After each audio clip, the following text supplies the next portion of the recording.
রাশিয়ার সঙ্গে যুদ্ধ চলছে ইউক্রেনের, কিন্তু উদ্বেগ আর উৎকণ্ঠা বাড়ছে ন্যাটোভুক্ত দেশগুলোয়।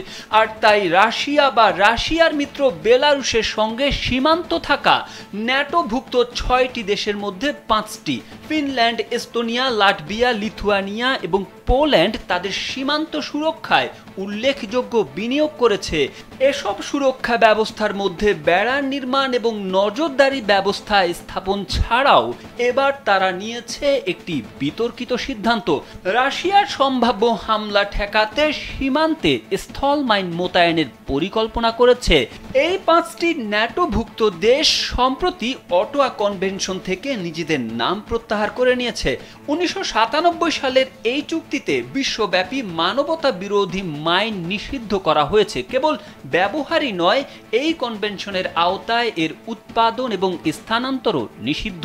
রাশিয়া বা বেলারুশের সঙ্গে সীমান্ত থাকা একমাত্র দেশ নরওয়ে, যেটি এখনো এই চুক্তি থেকে নাম প্রত্যাহার করেনি।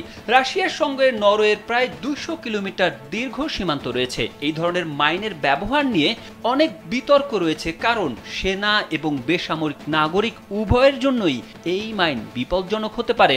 সংঘাতের অবসানের পরেও মাইন দীর্ঘমেয়াদী হুমকি হিসেবে থেকে যায়। 2023 সালে বিশ্বব্যাপী প্রায় 6000 মানুষ স্থল মাইনের কারণে নিহত বা আহত হয়েছিলেন।